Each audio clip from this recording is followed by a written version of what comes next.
Namo Vishnu Padaya Krishna Prasthaya Bhutale Goswami Namadare Padaya Namo Vishnu Padaya Krishna Prasthaya Bhutale Srimade Bhakti Vedanta Swami Namaste Saraswati Devi Gauravani Pracharini Nirvishesha Shunyavadi Pascha Destarini Jai Sri Krishna Chaitanya Prabhu Nityananda Sri Advaita Gadadhar Sri Gaura Bhakta Vrinda Hare Krishna Krishna Krishna Hare Hare Hare Rama Rama Rama Hare Hare. Hare Krishna to everyone. It's a very nice day, Srila Prabhupada's appearance day, 125th, to launch this e-book.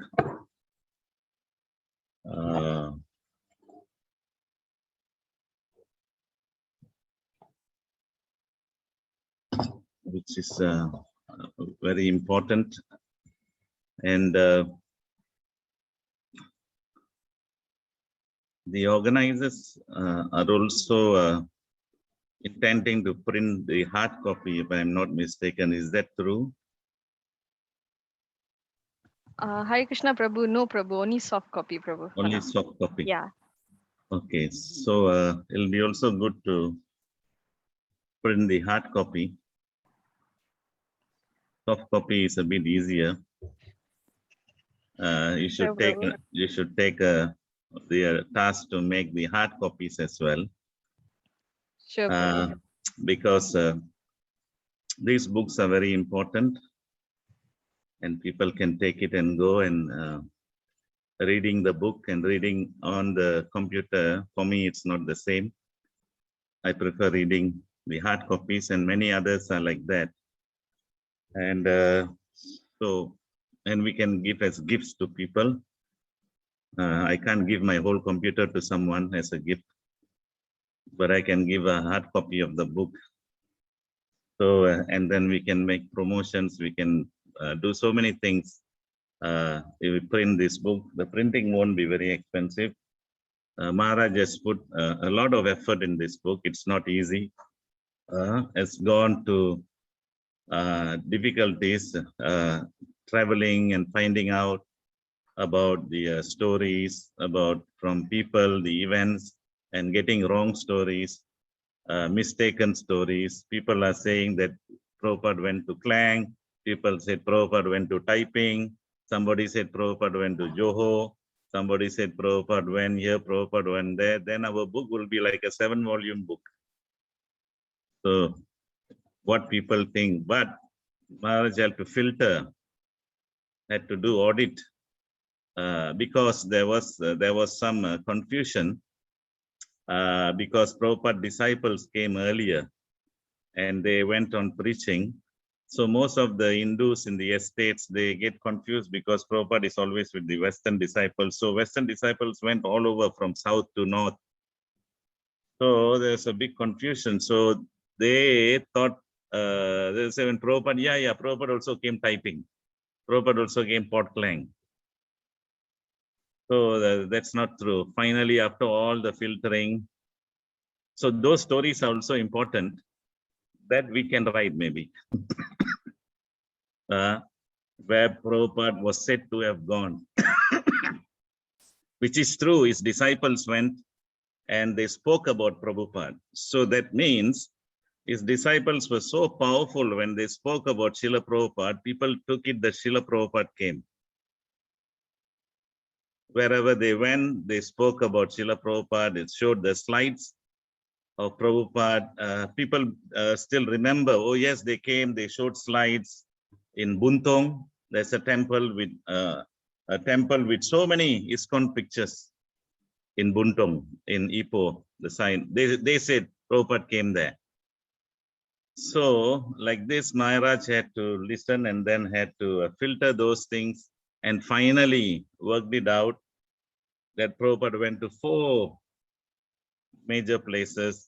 Talokintan was a major town that time. There are a lot of Telugus. that time, and they are all very interested in Krishna consciousness. Up to now, the biggest temple is actually in Talokintan, not in Talokintan, in Bagandato, Rama temple, a huge temple. Then Prabhupada went to, of course, the story came out that Prabhupada wanted to, went on a helicopter. Tamil Nation reported. And then the schedule was already messed up. The district officer was ready and Prabhupada didn't arrive.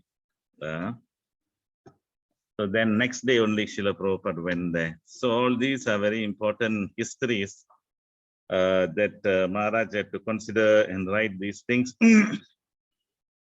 So the book, the hard copy, it looks very simple, but the contents are actually very instructive. You don't see a book by how thick it is. Not necessarily how thick it is, but you see by the contents, just like Upadeshamrita, nectar of instruction, thin, but very powerful. So this Prabhupada in Malaysia is like that, at least for me. There are many, the contents are very instructive. And this is what I gather from the book. And so I take this book very seriously. Unfortunately, I was not able to make the hard copies due to our busy schedule. And Maharaj said there are some things that need editing as well, he said. The good news is also I've got the original slides and I've got the the pictures, the slides. I managed to find it. I have given it to Gokul Damodara Prabhu. So whoever is interested, one of Maharaj disciple from France or somewhere asked for it. So I can hand it over to the JGS Seva group and you all can take hold of it and take care of it. And then decide what to do. You can speak to Maharaj. Please pick it up from Gokul Damodara Prabhu. Gokul Damodara Prabhu, we can work it out. After you all decide with Maharaj, then if you want to print, we can print it also, or whichever way, but come with some thoughts and make up your mind and decide, and then we can work something out.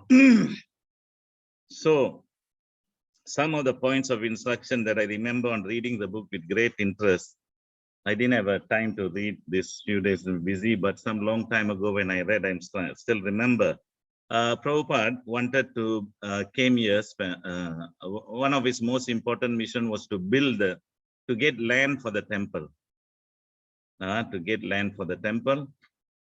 And we can also learn from his disciples that when Kamala Devi, Madam Kamala Devi was taking the devotees and going, she saw them in some temple and she said, why don't you come? I'll give you a place to stay.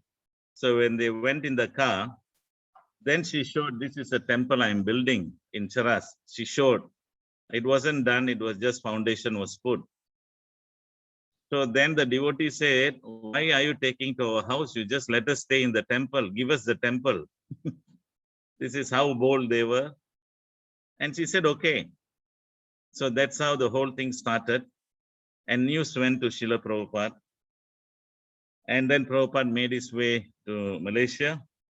And then in between, many things happened. And so when the devotees came, finally she said, you build and we will manage. She will manage and we should build and give.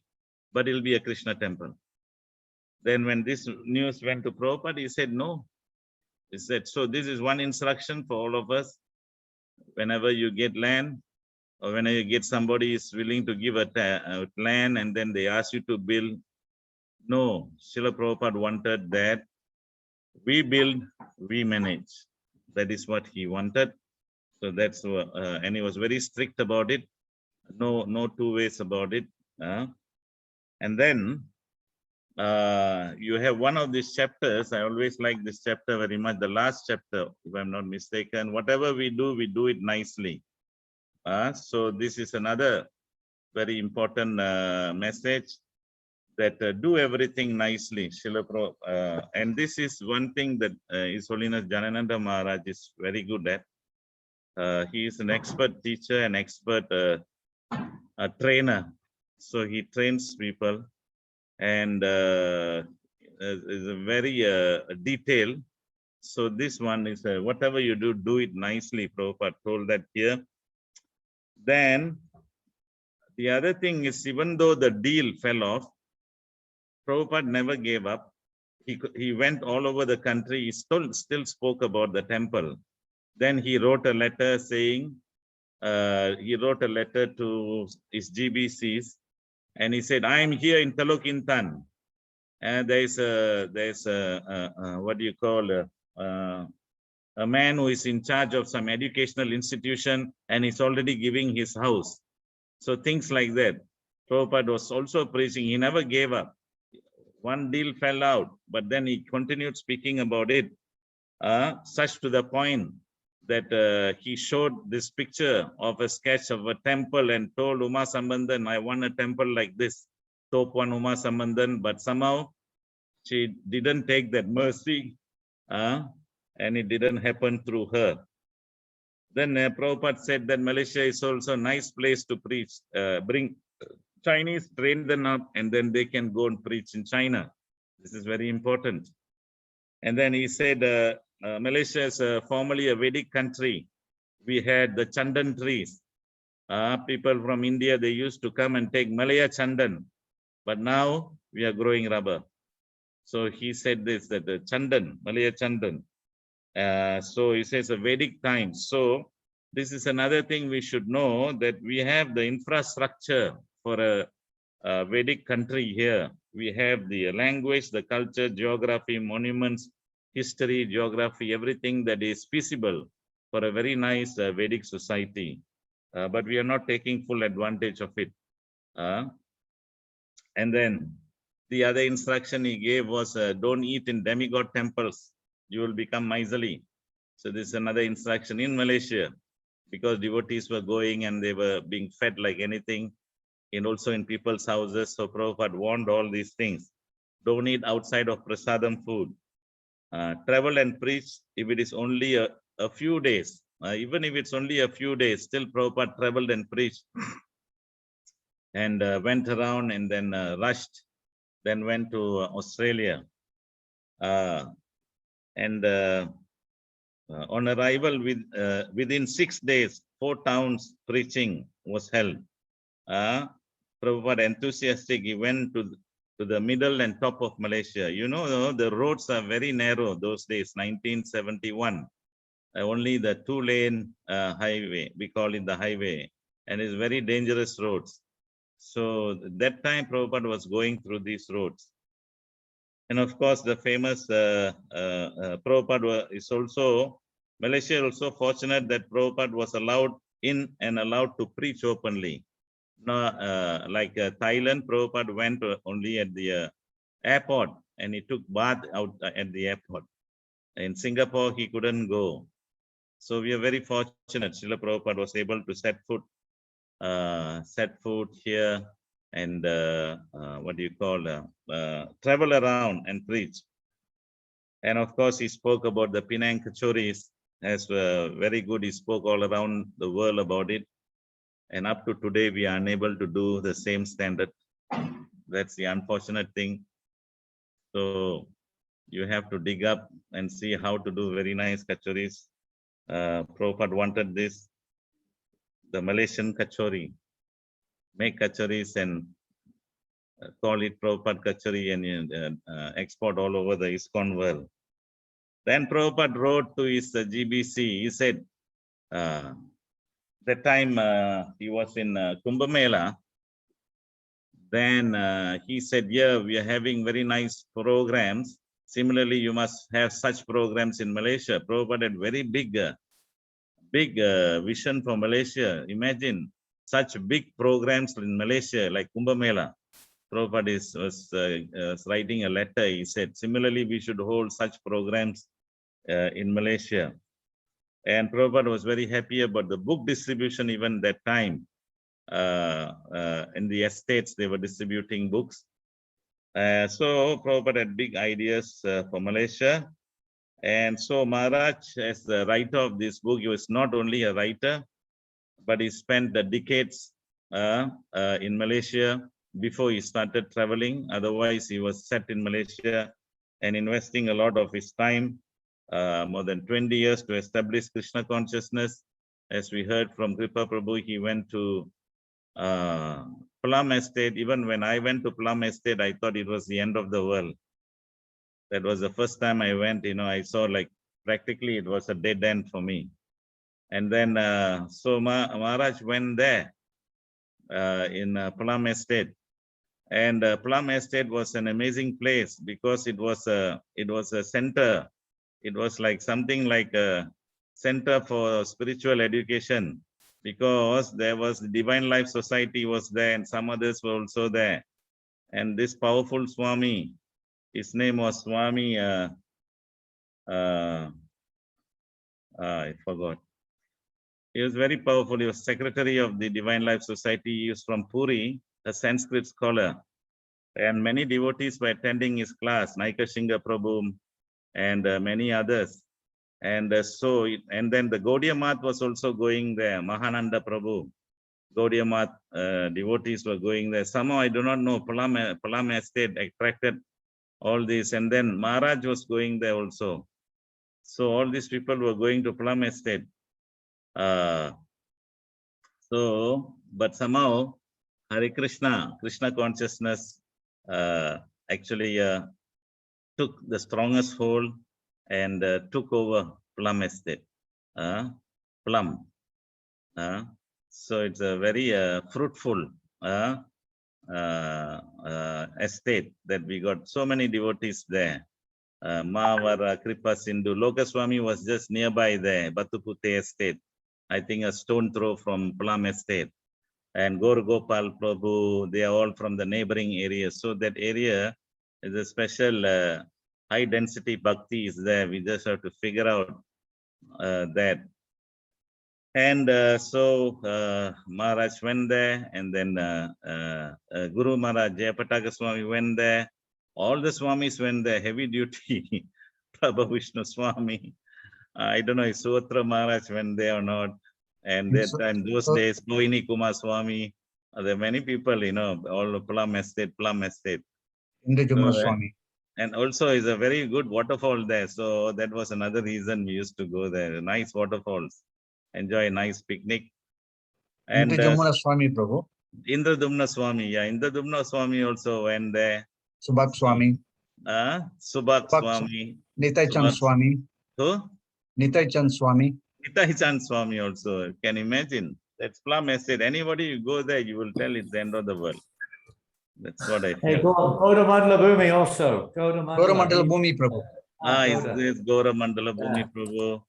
So it's like a real solid place that I say. I forgot that Swami's name. He was he's a very powerful Swami, that divine life. But somehow Maharaj and all the others, and then ISKCON actually took over. Because in my early years, I have the Divine Life Society. I knew that Swami very well.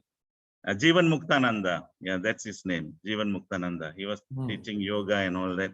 A real Mayavadi, top class Mayavadi. And but he was defeated. I would use this word. He was defeated by the ISKCON members, and all the devotees, they joined Kirtan, and His Holiness Janananda Maharaj was, I think that was his heart. Plum Estate was his heart.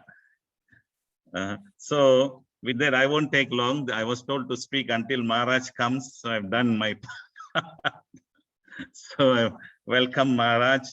Humble obeisances. Can you hear me? Accept my most humble obeisance, Maharaj. Maharaj, Prabhupada ki jai. I don't know if you were there, Maharaj, but when I started, I said I take this Prabhupada in Malaysia book seriously. I heard you say that. I've been listening for 20 minutes. Okay. I take it seriously because there's a lot of instructions in this book. I have read it about many times. And I still think that there's so much to... Very simple, very down to earth. Yes. And very appropriate for Malaysia. Prabhupada finally gave such a good long lecture. He covered so many things in the KL lecture. Amazing. The last lecture. Amazing. So I won't take much time. Thank you so much, No, you Maharaj. can carry on. I'm You- really, other than the fact you were talking about me sometimes, I'm really enjoying what you're saying. It's great. It's ecstatic. so Just nice to see reminding, you, remembering Maharaj. all these devotees and remembering how wonderful, wonderful Prabhupada, what wonders Prabhupada did in Malaysia. It's just a miracle. It really is. Who would have thought? Somehow we were that time, 1971. I was just about 12 years old. I think. Is it? Yeah, 69. But we heard about Hare Krishna. We used to go Divine Life Society, but somehow we missed Srila Prabhupada. He went to Gombak Lane, the KL area. Yeah. So Yeah. and that was like a North Indian, Maharaj. So we didn't really go to that. Was it Swami Narayan group in KL, huh? And Yeah. also in Ipoh and different places. Gombak Yeah, Lane North is where the Indians. DBKL is right now. Yeah. Where, what, in KL? The City Hall, Maharaj, the building Gombak Lane, that is where the temple Where the was. old Swami Narayan hall was, huh? Yes, Maharaj, I that's see. right. The new one's different. It's still Okay. called Gombak Lane. Uh-huh. Well, it's really fantastic. I mean, who would have thought in 1971, and Prabhupada was there, maybe, I don't know, but who would have thought, that when they all left, because practically speaking, after a short while after Prabhupada left, they practically everyone left, right? I think Gopal stayed back for a short while, but the others left. Hanuman and Amoga, Bali, they all left. Bhagavan, of course, went with Prabhupada. Bhagavan was Prabhupada's servant. When we were doing the interviews on that book, can you hear me? Yes, Maharaj, clear. I spoke to most of them. I spoke to Bali Mardan. That was the funniest. Bali Mardan was the GBC, kind of GBC at that time, It was a little bit more, GBC meant you were there with one or two devotees, and it wasn't like now the GBC's got like 10 million people to, on their backs, Nobody knew he was GBC and even cared less what it was to be a GBC, but he was really realistically responsible. And when I interviewed him, I remember I don't know where it was. I think I interviewed him in India somewhere.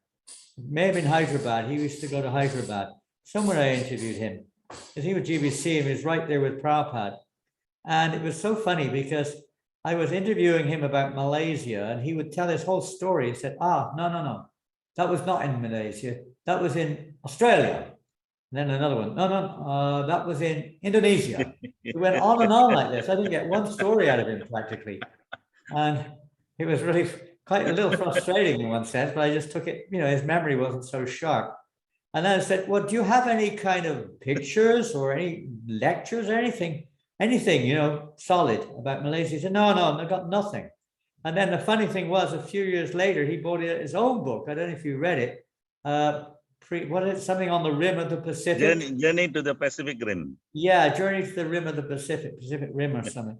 Yeah. And he put a whole bunch of pictures in there, which we never saw before. Yeah. He's so fun. It was so funny. He's like that. He was the one who kept the Prabhupada's diary. I don't know if you ever read that. It's called The Beginning. That's what they call it. He had that for decades. No one even knew it existed. Prabhupada's handwritten diary, He has this thing about keeping things and not tell anyone what he's got until he's ready. I couldn't get anything out of him. I'm sure he had a lot to say, but I didn't get it. Everyone knows that Amoga was the mainstay of the foundation of most of the details, Amoga was brilliant, Amoga is a brilliant person, in many, many ways, as well as a devotee photographer, but he was also, he's like a journalist. He had pretty much a diary of his time in Malaysia, and that was, frankly speaking, that was the thread, that was the framework, I would say, of anything we really, anything clarified about what we heard from this one and that one. You've already spoken about something. Maharaj, you stormed in. Actually, they've got some protocol. Huh?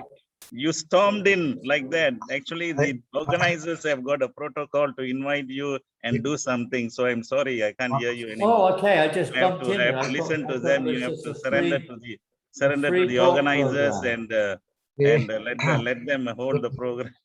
Yeah. We'll like to show Darshan Maharaj of the deities, then we'll continue. Okay, what, Hare Krishna. what should we Ashrani. do? Hey, Harsharani. Hare Krishna, Krishna. Guru Maharaj. Hari Bol, bless the Prabhupada. Hare Oh, you're the MC. Yes, Guru Maharaj. You're the mastress of ceremony. Yes, Mastress Guru or Maharaj. mistress? I hope it's not distress. No, Guru Maharaj. Mistress, not distress, okay? Thank No you, Guru stress, all right? No stress. Maharaj. Yeah, no stress, Guru Keep Maharaj. it light, okay? All right, fire away. Thank you, Guru Maharaj. Keep it short and to the point. Yes, Then sure, again, Guru Maharaj. The garland is waiting. Yeah, thank you, Srila Prabhu. Now we would Hare like Krishna. That was to brilliant, invite Singh. Kripa. That was really, truly brilliant. Thank you. Now we would like to invite Kripa Prabhu, co-temple president of ISKCON Jagannath Mandir, to offer garland to Guru Maharaj. Who's this? No, that's Gokul Hare Prabhu Krishna. holding the Gokul garland. Prabhu. Oh, Gokul Prabhu. It says Kavanatra. It doesn't look like him. This is Gokul Dham Temple Commander offering garlands to His Holiness Oh, thank you Janananda so Goswami much. Maharaj Oh, ki Haribol, jai. Well, it's a bit small. Bit small. I got a big Suswagatam head. Maharaj. Oh, Suswagatam. Hare Krishna. Haribol, Jai. Oh, Premanandi. Hari Hari Bol. Jai Jagannath Baladev Subhadra ki jai. Jai. Jai Sundar Gaur Hari ki jai. Jai.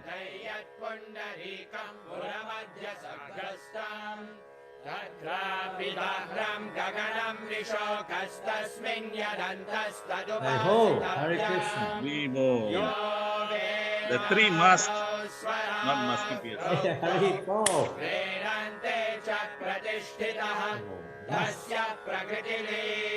What are you doing, the back robbery there? Maharaj, now I Haribol. would like to Jai give a Maharaj, darshan Jai of Prabhupada. divine grace. Jai The Prabhupada. Prabhupada ki jai.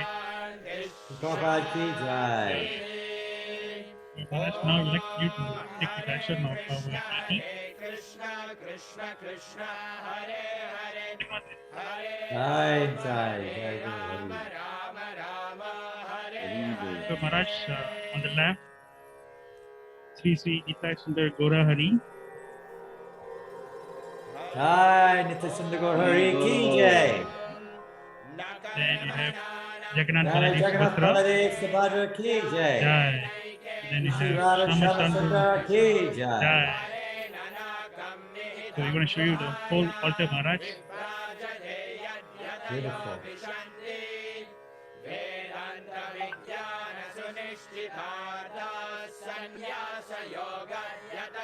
Thank you, Maharaj. So now we'll hand over to the MC, Krishna Harshan.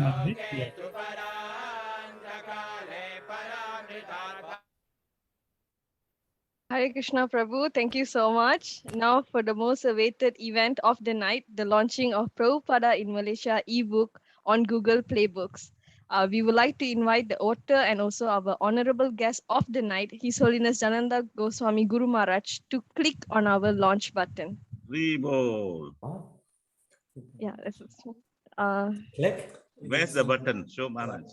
Fingerprint, Yes. you need to put your finger on the screen. Put my finger on the screen. Yes. Where? Here. Where's the button? Touch the On camera. the camera, Guru Maharaj, Is yes. that it? Yes. Haribol. Haribol. Work. Jai. Wow. Oh my goodness. Jai Prabhupada. Oh my goodness.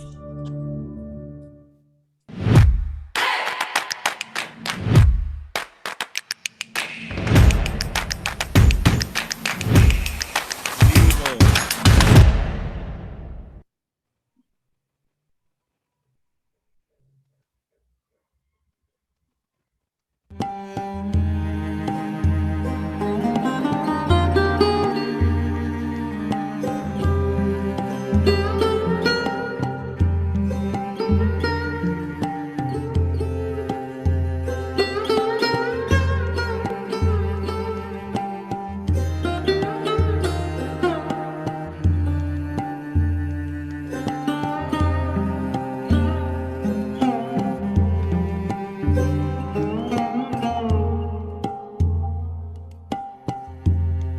Prabhu, can you unmute Maharaj?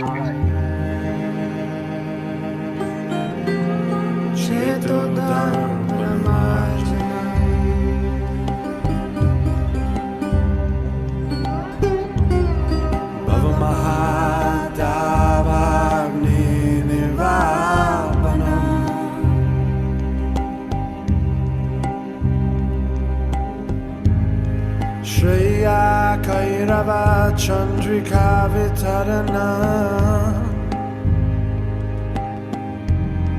Vidyavadu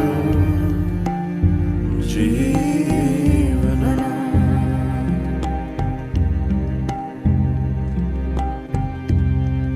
Anandam Budivadana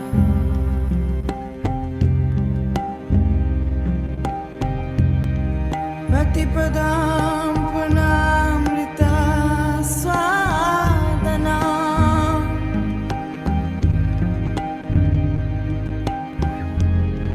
Sarvatma Snapana Sarvatma Snapana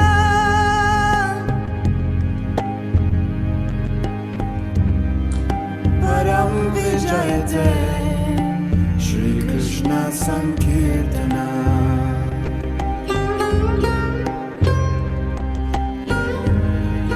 Param Vijayate Shri Krishna Sankirtana Harinam Deva Kevalam Param Vijayate Shri Krishna Sankirtana.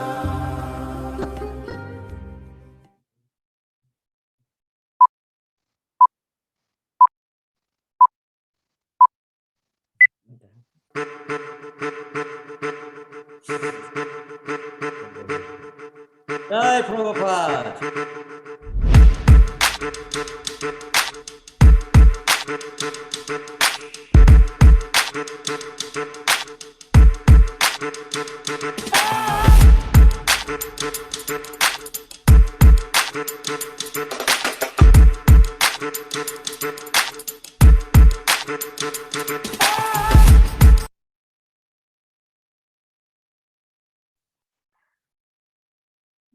Haribol, Jai Srila Prabhupada. Hari Bol. Very nice. Thank you, Hari Guru Maharaj. Bol. How much is it? How much Currently, is it? I don't know. It's free, isn't it? It's online. yeah, ebook. yes, Oh, it's free, an yeah? ebook. Yes. Oh, great, so- great. Okay, and now we'll proceed to the downloading steps of the books, Prabhu.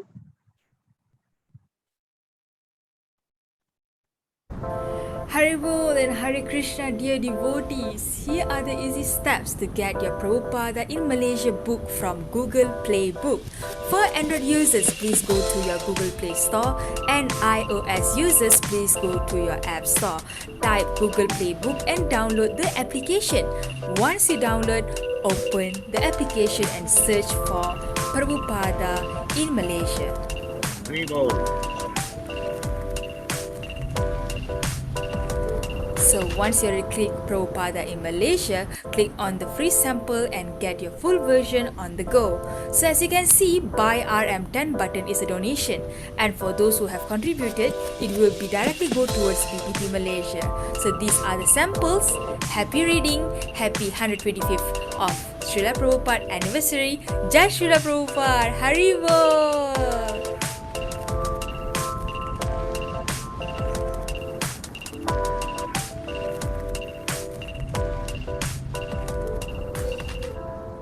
It says buy 10 ringgit there. Hare Krishna. And I- Prabhu- My humble obeisances, Maharaj. Siddhi Siddhi Sadhana Sadhana. Prabhu Maharaj from London. This book is Hey, all there you over the are. world. Yeah. You're supposed to phone me up. You never called me. I call you many times, Maharaj. Maharaj, you took him to Pulam Estate. The first travel when he joined full time, you took him to Yeah, Pulam yeah, Estate. yeah. Yes. And What then did I call you, and then Stephen? he ran away. Stephen, what did I used to call you? Stephen or what? What was the name? Stephen, yes. Stephen. The first day you call me Stephen, Maharaj. Are you losing Maharaj, weight? I You have have to a go good back to news. Malaysia. You've gone skinny. Yeah, not enough prasadam here. You're not feeding you. We're in England. Maharaj, I got a good news that we found that Prabhupada's bed where he was sleeping in Tan Sri Kishu's house. Who? So I spoke to Tan Sri Kishu.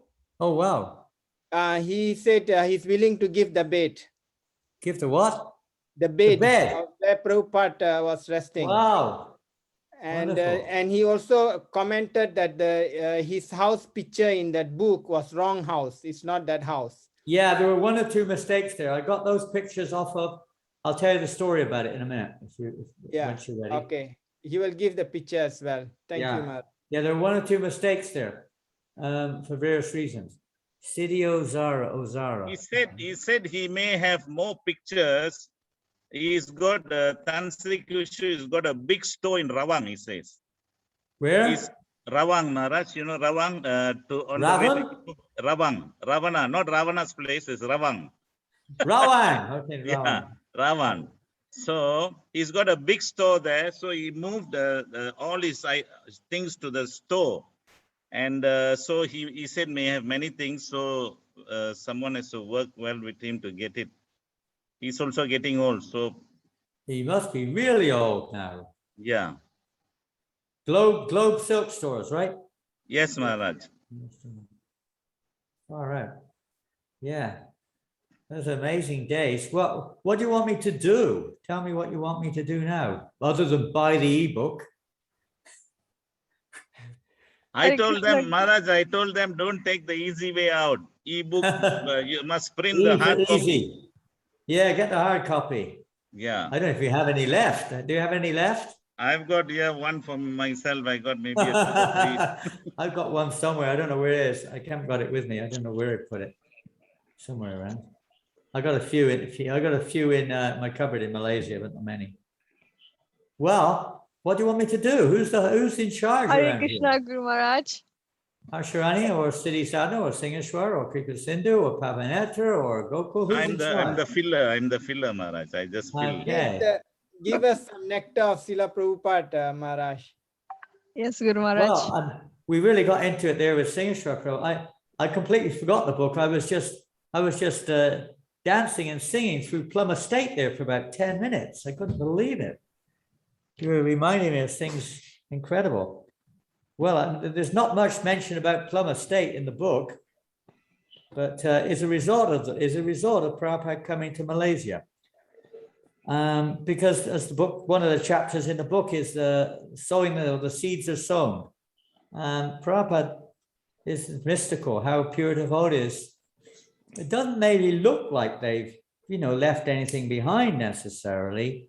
Some books were distributed, but it's the power, it's the, you could say the Shakti of the pure devotees. It has an effect wherever they go. It may not immediately manifest, but we can see in Malaysia, despite, Malaysia is like everywhere in this age that we're in, especially, the unity and diversity is a challenge. We all know that. But the miraculous thing is, and so much credit goes to all the devotees there, especially Singeshwar Prabhu, who's been serving there since the day I came. I arrived in Malaysia in January, right at the beginning of January, 1984. And I'll just tell a quick story because they say from failure is the pillar of success.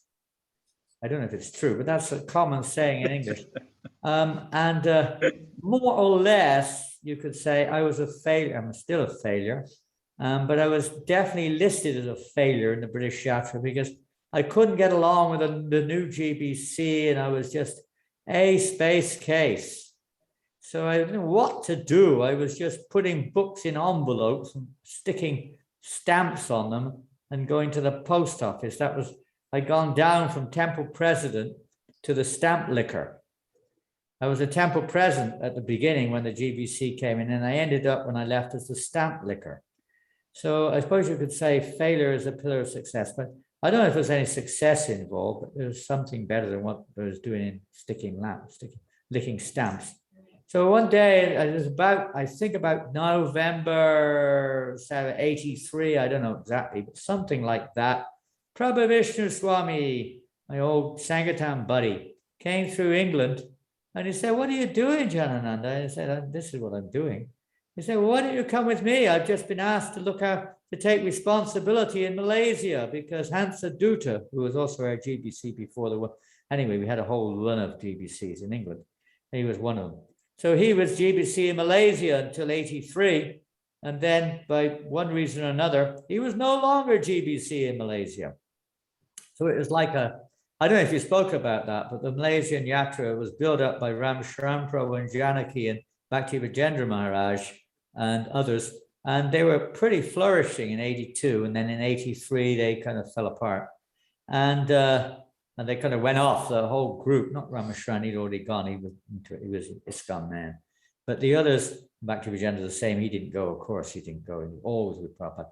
But the others went off with Hansa Dutta or something like that. And they had their own thing. We were just a handful of faithful ISKCONites left. Ramashran was back in the UK.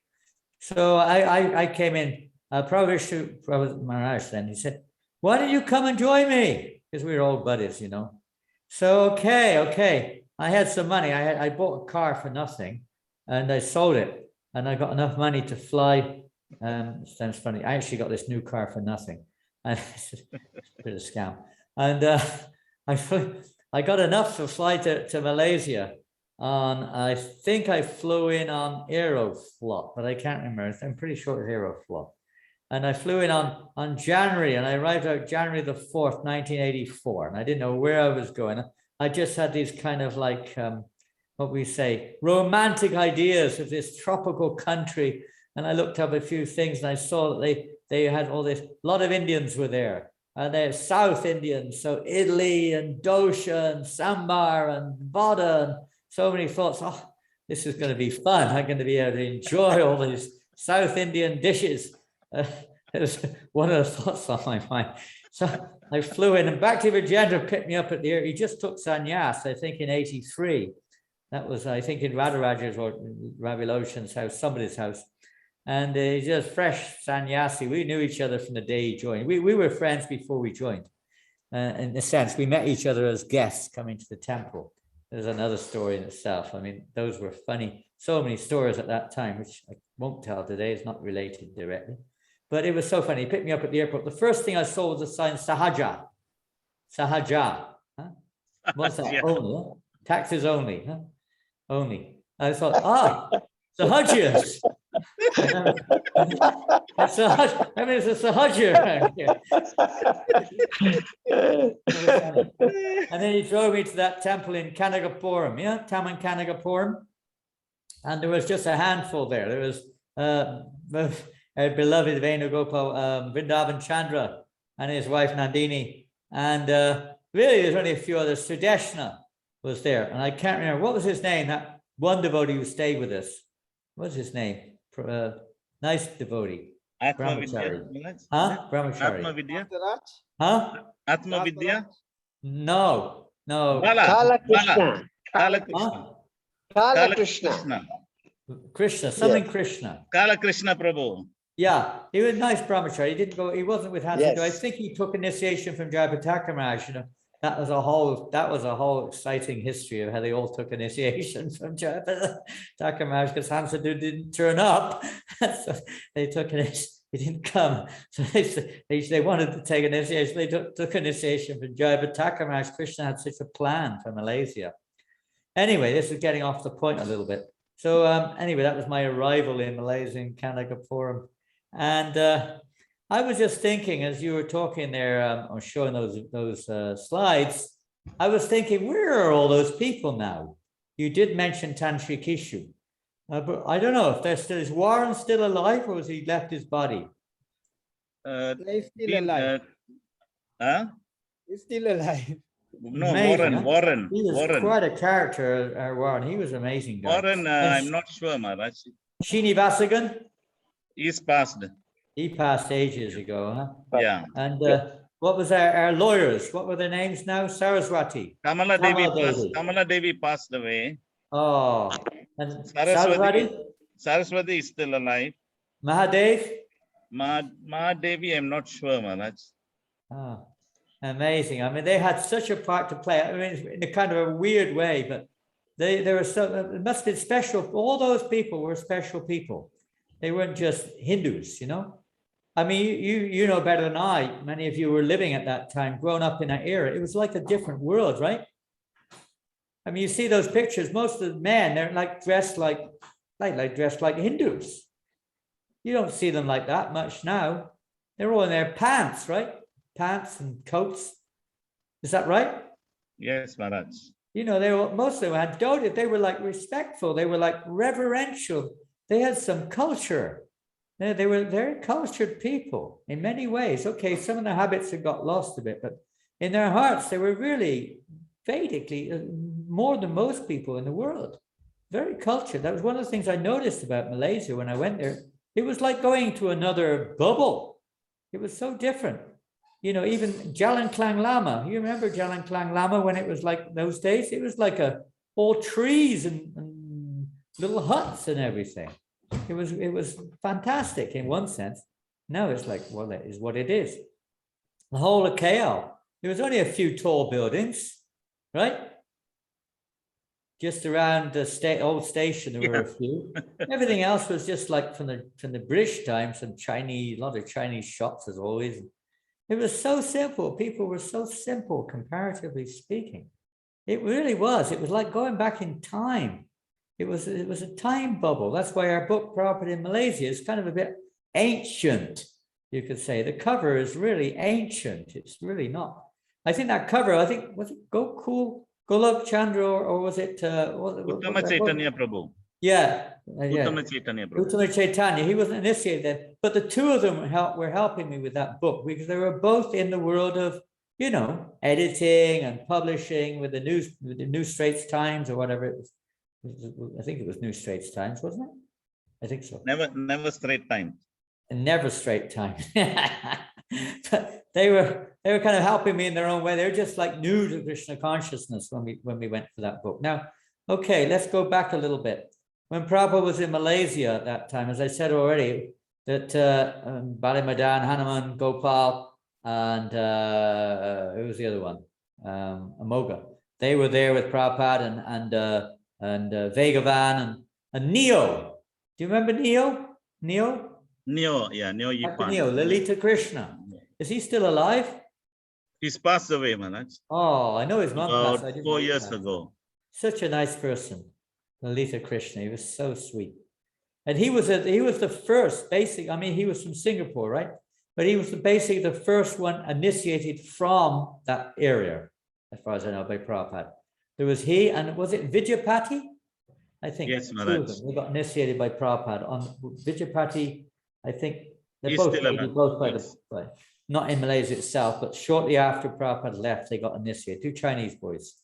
And Neo was very active. He was really there with all the others. You know, he was part of the team, really, back to Neo. And yeah, he was, and we've already heard from Singeshwar how they were going up and down the country, this, that, and the other. Typing was a real special place. You meet people in typing, they'll tell you to this day that Prabhupada came to typing.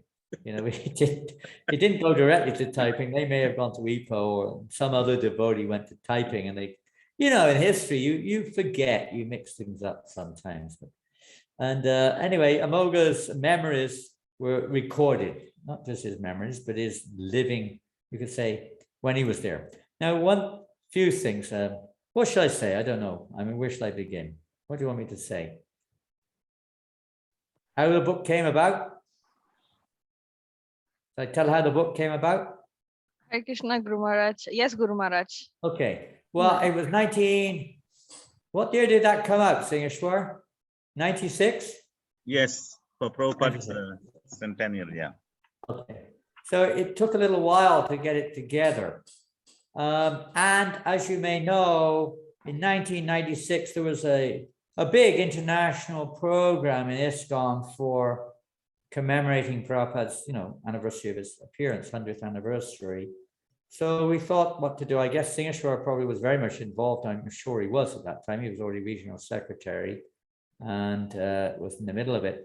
So somehow or another, discussion was there what we could do in Malaysia for Srila Prabhupada's 100th. So one of the suggestions that came out of the bag was to have a book on Prabhupada in Malaysia. So there was a few devotees who worked on that, if I'm not mistaken, and I could be corrected if I am. But Kundali was. Do you remember Kundali? Yes, yes, Maharaj, Kundali Prabhu. Kundali was a very colorful character. Yeah. So, and he's also very good preacher. And he took it up for a while. Why? So he took it up for a while, but he didn't continue with it because he was very close with Golok Chand. And so, you know, there was a connection there also with the book through him. And then also Bhakti Prakash Maharaj, if I'm not mistaken, took part in those early days too, in doing 1 or 2 interviews. And some of the pictures came, I didn't get the pictures. I was basically, I took, as far as I can remember, I took 1 or 2 pictures. I took the, what's that hall in Ipoh, St. John's Hall or something? Yes, St. John's Hall. I took that picture, if I'm not mistaken. I took 1 or 2, but most of them I didn't take. So we had other people take them, and the research was supposed to have been done on that. So as you quite correctly said, some of it research, I didn't research that part of it, at least not sufficiently, and we got it wrong. So there are 1 or 2 mistakes there, which could and should be, perhaps they have been. But aside from, I got some information. Back to Prakash Maharaj gave me what he got. I think over to him, and not so Kundali, I mean, or the other way around. I can't remember which way around it was. And then I got it, whatever it was where, we got some foundation, and we followed up. We especially followed up with those who were there. I interviewed Bali Madan, Gopal, Amoga. Prabhupada gave us all of his stuff, including the tape, maybe the only tape of Prabhupada's lecture in Malaysia. All the tapes of Prabhupada's lectures were kept. I think Bali Madan was keeping them.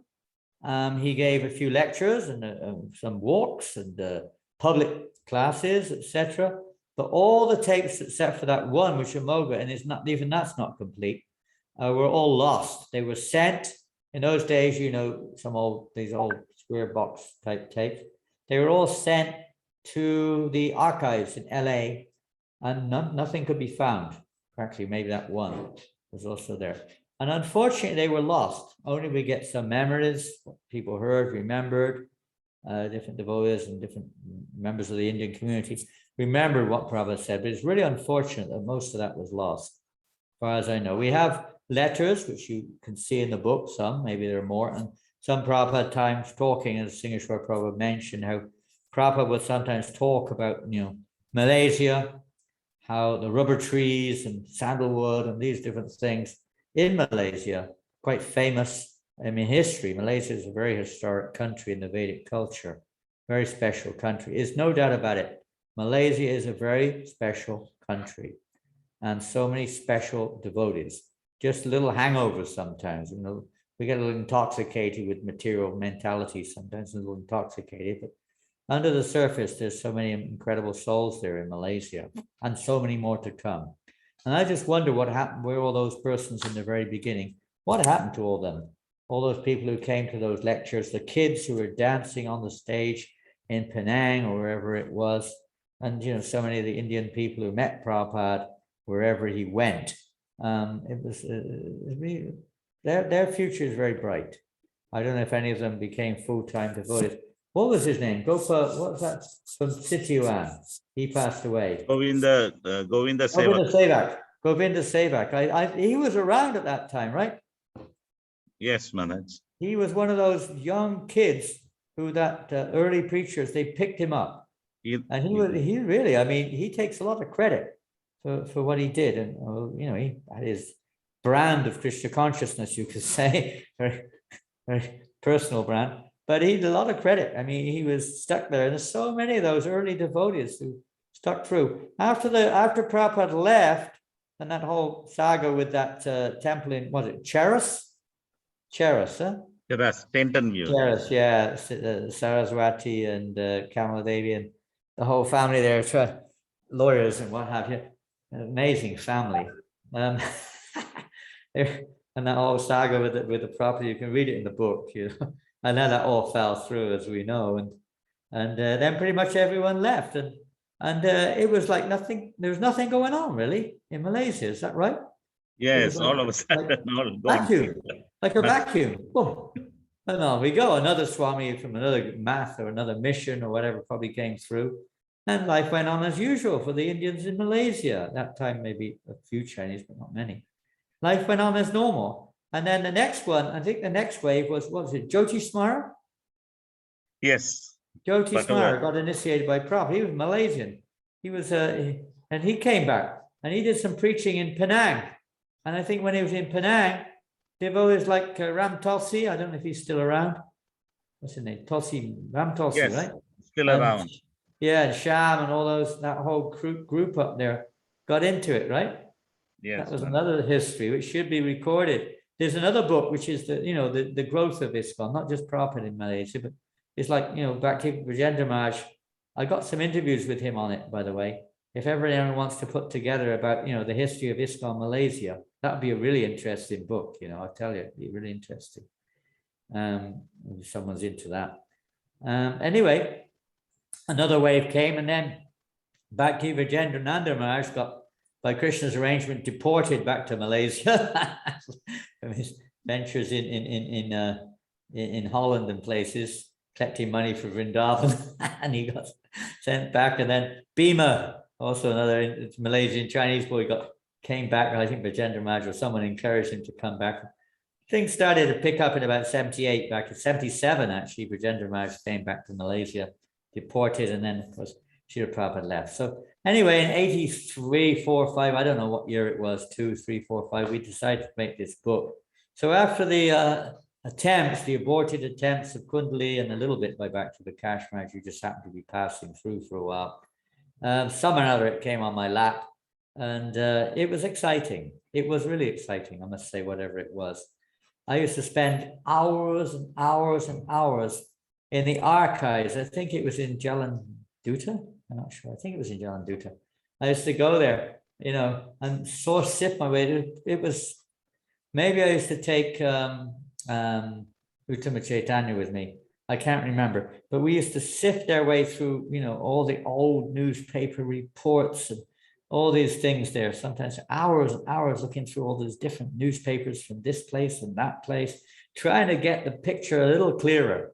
And I'm sure it wasn't fully clear, but we did what we could in the time we had to try to get things a little bit clear. And then, of course, meeting with different personalities who were there and personalities who were with Prabhupada as well as with the Indian community at that time, and going around Malaysia looking here and there, things that happened around about the place.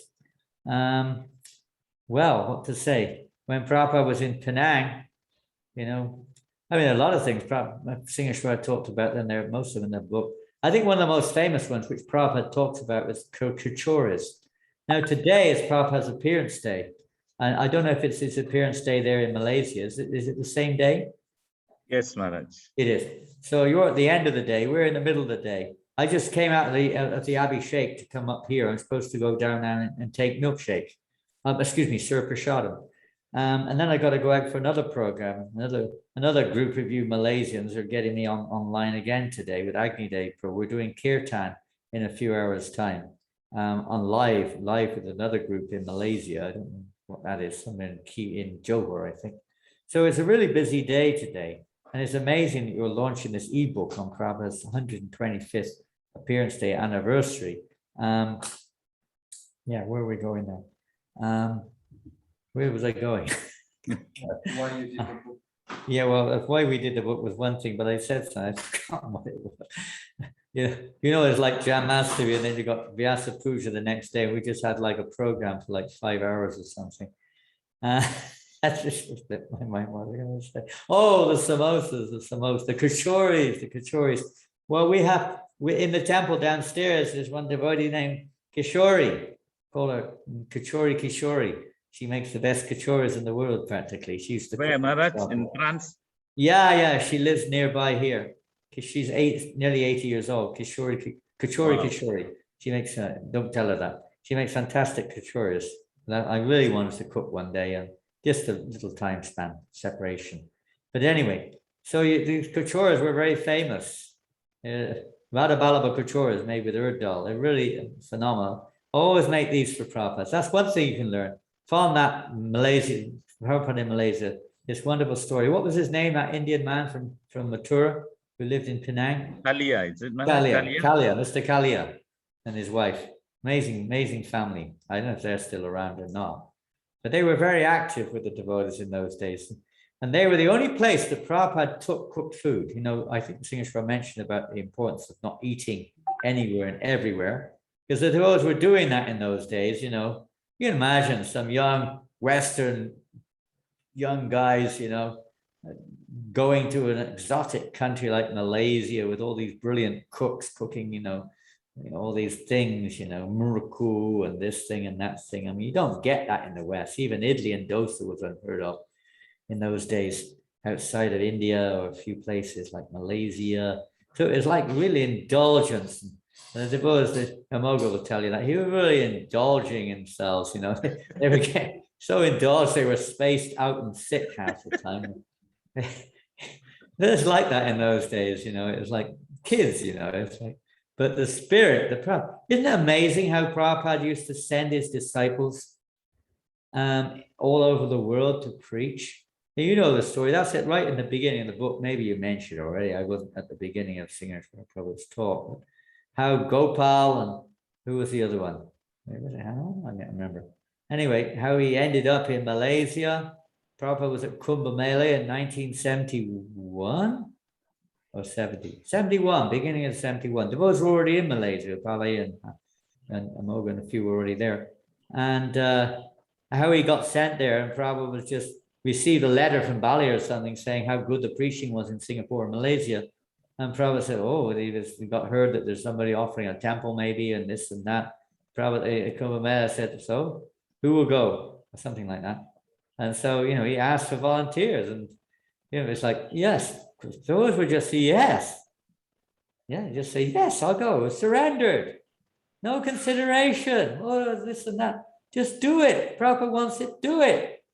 This is the essence of, you could say in one sense, of how this movement spread. Just do it. Prabhupada said that before Nike. Just do it.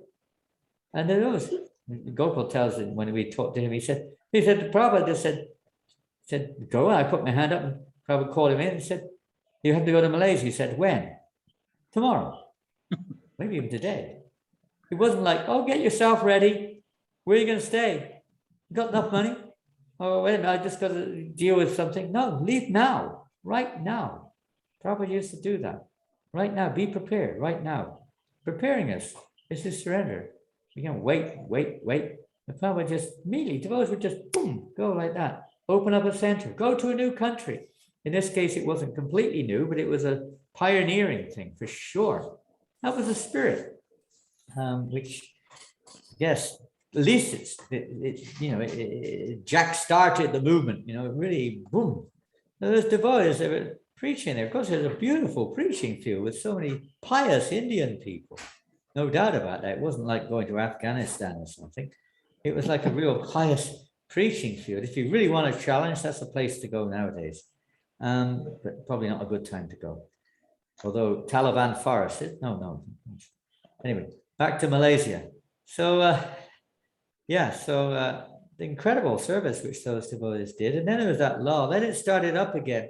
So all these things, a great history book, I would say. Next thing, a history of the Malaysian Yatra. Please get it done before we're all dead and gone. Nobody remembers anything. Get that done. It'd be a great book. I've got some interviews of Bhakti Vijendra Maharaj. I think I've still got them on my computer. I hope so. When he was in hospital and when he was in Seremban, I used to go there quite often.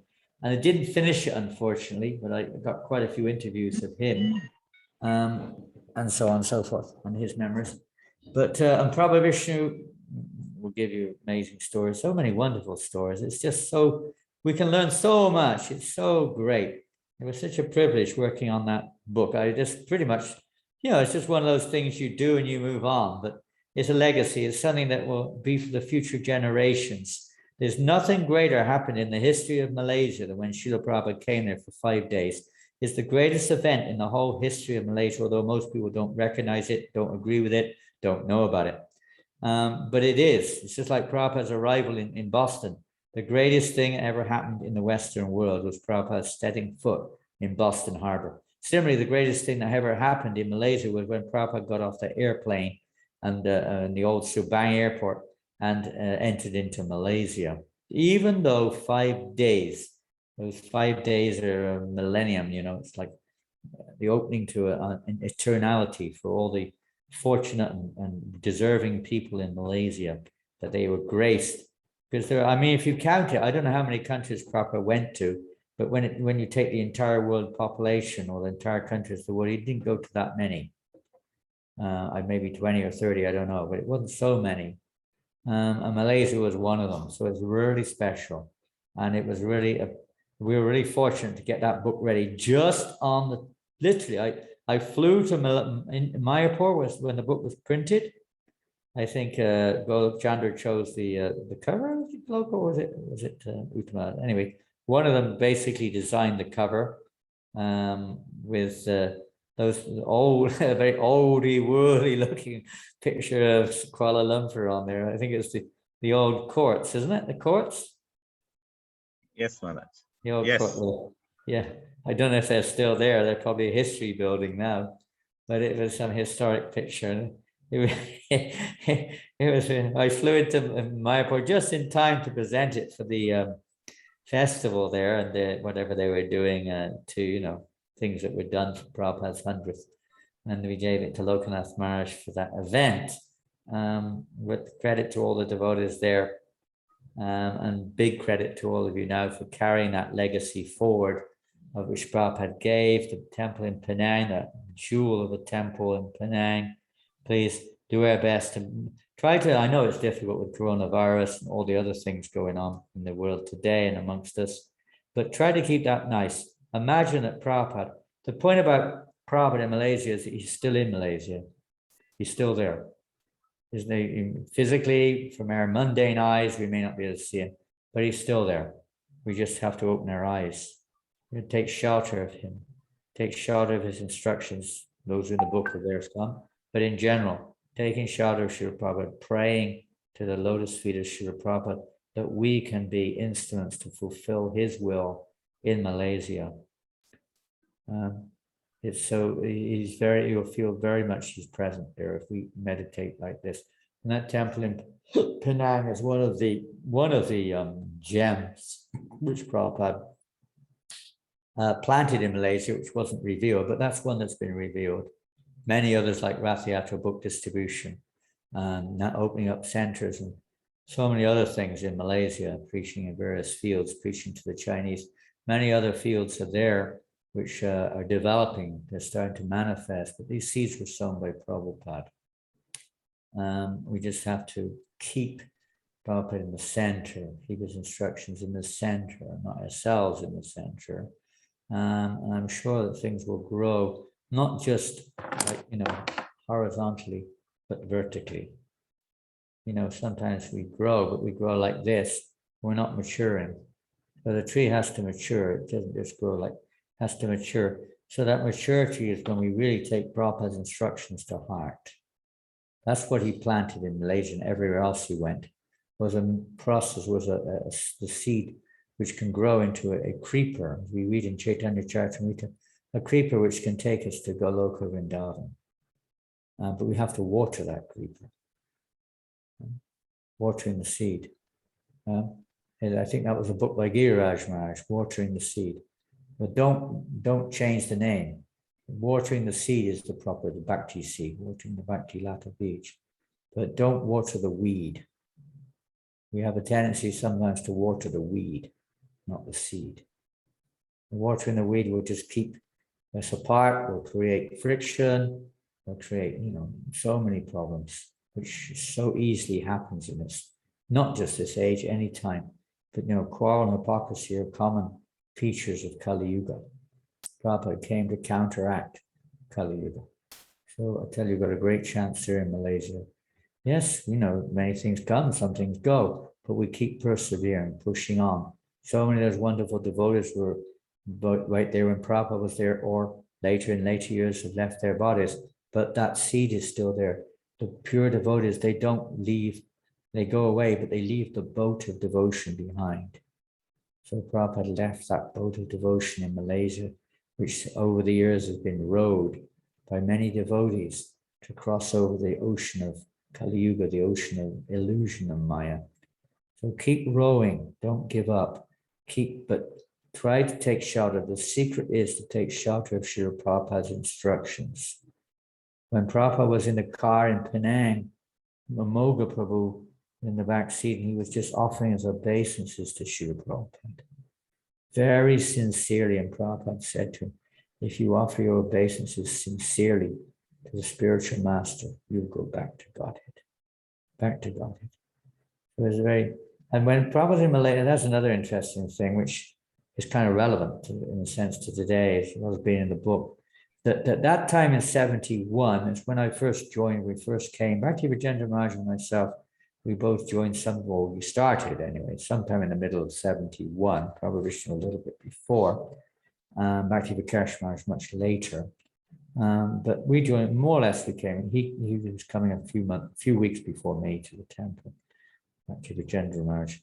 But those days, I wouldn't stay in the temple, but it was only in 71 that we started singing Samsaradava Nalalida Loka Tanaya Karana Ganaganatam Taptasya Kalyana Gananavasya Vande Guru Sri Charanarvindam. The Mangalarti song. And Prabhupada introduced it in Malaysia, in Penang. He introduced it elsewhere, but those devotees didn't know it. So Prabhupada personally, Bali Madonna heard it. Those didn't know it. So they introduced it there, and I think it was in Penang. And Prabhupada wanted a Moga, because you'll see in the book, the Moga has a very nice voice. He's nice, plays harmonium, sings nicely. He was trying to sing it, but they were having great difficulty to sing that song. But Prabhupada there, Bali Madonna, that was about the only thing I got out of Bali Madonna, I think, was he said, Prabhupada said, this should be the tune. You know, he kept going on. This was its Mangal Arti tune. So we learn the Mangal Arti tune, sing that tune at Mangal Arti, whether we're chanting Samsaradava or Hare Krishna, it's the Mangal Arti tune which Prabhupada wanted sung in all the ISKCON temples at Mangal Arti. So that was, I think it was in Penang that they revealed that. Penang, another jewel of the British Empire, they call it. Pearl of the Empire. It's a very special place, and so many. We already heard about the fruit, that sweet fruit, that delectable fruit of Plum Estate, and how wonderful that is. I mean, so many souls come to the lotus feet of Srila Prabhupada, taking shelter of him there. So anyway, I don't know. You can ask some questions. I don't know what more. Ask some questions. You might trigger off some. Let me just, I didn't make any notes. I didn't read the book for years. I don't have a copy here. It's on the Vedabase. If you have Vedabase, you can read it on Vedabase. It is there. It's one of the first memories of Srila Prabhupada to go on the Vedabase, by the way. It's been on there a long time. It's one of the first ones, other than Leelamrita. It was one of the first ones to go on there. It's been there for decades on Vedabase. Bhaktivedanta Vedabase. Let me see if there's anything else. I quickly jotted something down or not, I don't know. Books below. Long estate. Nice. Yeah, Hare Krishna. Yeah, I mean, I was just a small instrument. By the way, I was only one of the small instruments in that book coming to press. You know, it's like we got to thank all the other devotees who got the ball rolling. I wasn't initially involved in it. It's only because Sahotra Maharaj, not Sahotra Maharaj, I mean, what's his name? Bhakti Vikas Maharaj. Kundali dropped it, and I took it up. Yeah, otherwise he's a writer. I like writing, but I'm not a known writer. I just write a bit here and there. But he was a writer. Back to Vikash Maharaj is a transcendentalist. I'm just a kind of like a, you know, no good for nothing, whatever, hanging in there. Anyway, it's my privilege to meet all the devotees in Malaysia and be a part of it. Anything anyone like to ask? It's kind I'm trying to search for Prabhupada in Malaysia in the Play Store. I can't get it. Huh? Hare Krishna Prabhu, you need to download the Google Playbook app first. Oh, I see. Yes. Okay. Oh, From you're that trying to get one. the ebook. Yeah, I'm Well, trying. I I'm haven't trying got the to get bottle it. of champagne here, but otherwise I smashed the bottle of champagne on the computer screen. Is that what they do, isn't it?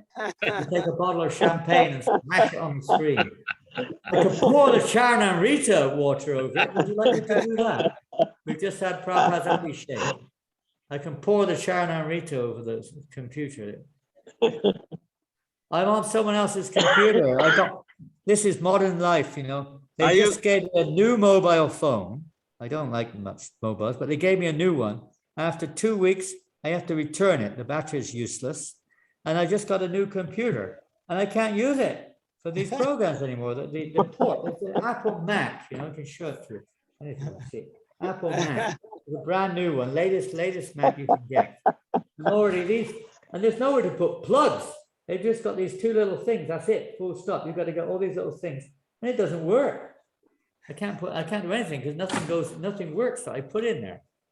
It's incredible. It's just after a few months. And now I'm working on a 50-year-old Toshiba model. I think it's the first one that ever came out. What is this? Some of the keys are missing. This is it. You know, the Krishna consciousness carries on. Everything else changes. Like in Malaysia, I get lost. I used to know, Singeshwar will tell you, I probably knew my way around Malaysia as well as anyone. Right, Singeshwar? Oh, yeah, Maharaj, you got a degree in I never geography. We had no GPSs. I didn't even bother using maps. I could memorize the streets and this and that in those days practically and find our way around almost, not entirely, but pretty good. You know, but now I can't even get out the front gate. You know which way to turn practically, you know, signs and motorways and highways and flyovers and this thing and that thing. It's just like a new world, right? Malaysia is like transformed. Hey, Tyaga Chaitanya, Haribol. Hare Krishna Maharaj, Hare Krishna. Oh, rock. I've been there listening to you right from the beginning, Maharaj. Hey, Bo, I haven't seen you too long. How much time passed by? Where's all the other guys? Where are the girls? Where are they all gone? Don't tell them not to leave. They're leaving too quick, some of them.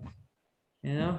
Yeah, we just lost Radharaj Prabhu, you know, Maharaj. I know. It's like a knife in the heart. We won't see him again. It's like, yeah. And Krishna Balaram, and I heard from Singapore a few others passed away this year. It's like shocking. What to do? I guess we've got to get ready. We've got to get ready. It's going to happen to all of us, Prabhupada said. But the soul, the holy name, and the memories and the legacy that Prabhupada has given us do not change. They are eternal. We just have to apply it to the time, place, and circumstance. Don't live in the past, live in the present. But take that legacy that Prabhupada gave us in Malaysia and everywhere else and apply it to the here and now. Now, don't get hung up with everyone else's, you know, whatever it is. Maybe some issue, this, that. We got a big business to carry on to preach Krishna consciousness. There are millions. How many people live in Malaysia now? 30 million or more? 32, is it? 33 million. I mean, I think back in when Prabhupada was there in 71, how many people were there? 10 million? 90. Yeah, around there, Maharaj, must be around. Maybe about 10. You know, so they got a lot of people to preach to. So much work to do there in Malaysia. It's not just about opening centers, and it's not just about preaching. It's about becoming what Prabhupada wanted. Prabhupada, let's say Prabhupada in Malaysia, it's not just some sentiment. It's to bring that spirit of Srila Prabhupada and to share that with Malaysians and everyone, everything that moves or doesn't move, that the spirit that Prabhupada had. And to try to follow in his footsteps. Come, purity is the force. Purity. So to try to concentrate on that principle, and we'll see that Krishna consciousness will not just grow like this, it will grow up. And then you can take more weights. You know, strong, I'm told big trees can carry many things. So let's try to you know, make that one of the things for Prabhupada. I'm sure you're doing it already, but you know, purity, deeply, how we can really be pleasing to Srila Prabhupada. Or more pleasing, not that we're not, or you're not. Become more pleasing to Prabhupada. Hare Krishna, Guru Maharaj. Yeah. Guru Maharaj, there is Who's Harsharani here. Who's that? No, I'm just...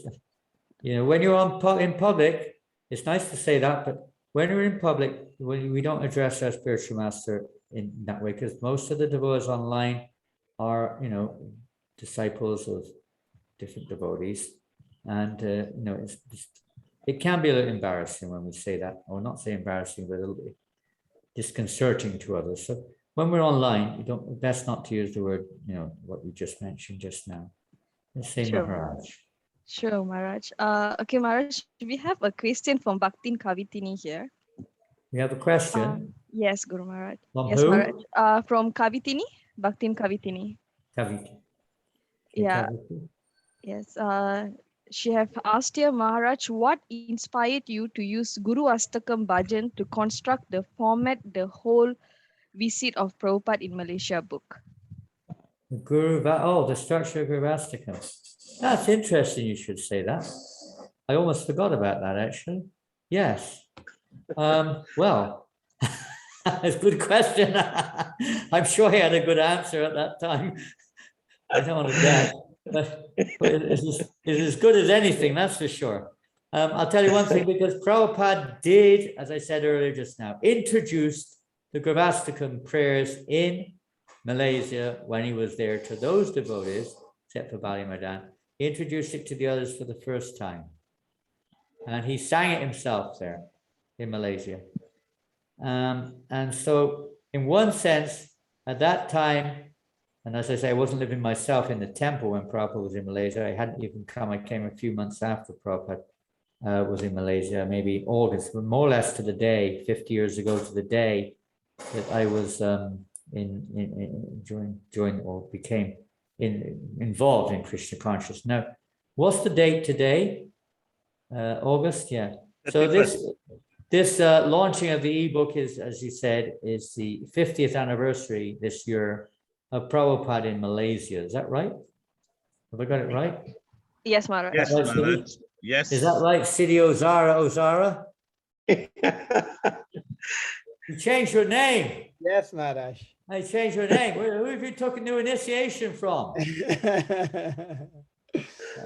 You asked your Guru Maharaj first. Yeah. 50 years is amazing, isn't it? 50 years passed since Prabhupada was here. And still, Krishna can't. Most people thought that, many people thought this is just another fad, if you know what that means, another phase. And when the Swami goes, that's the end of Hare Krishna in the West. But we can see it's not. The Hare Krishna in the West is increasing more and more and more and more and more, maybe in different ways. But there's so many people all over the world now, even in France. We see millions of people. They know about Krishna. They know about Krishna. France is, Singh, you came to France, didn't you? I passed by, Maharaj. That's what most people pass by, you know. They feel the. I got kicked, Maharaj, I got kicked out of France.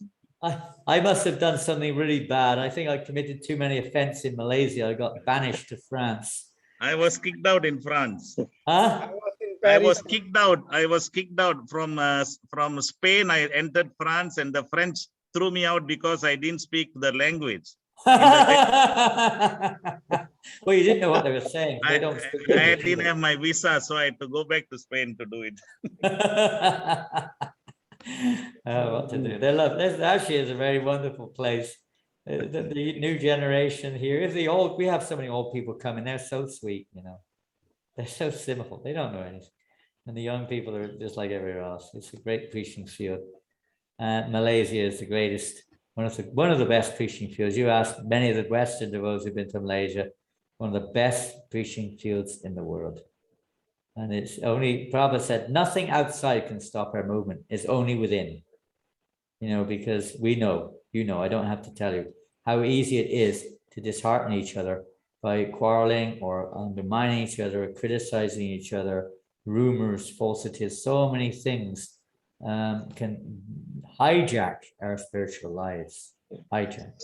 So this is a very important thing that we keep referring back to Srila Prabhupada and in Malaysia, what he would want us to do there. So anyway, thank you. The Guru Vastakam Prabhupada said we should honor the spiritual masters, or Vishwanath, Chakravarti 3 times a day. We used to sing that song in those days 3 times a day. When I say those days, I mean the early 70s. We used to sing it Mangal Arti, midday Arti, and evening Arti. We didn't have Gaura Arti or Bhoga Arti or anything. It was Samsara Dava, different tunes. In the morning, Samsara Dava, Nalalita Loka, lunchtime.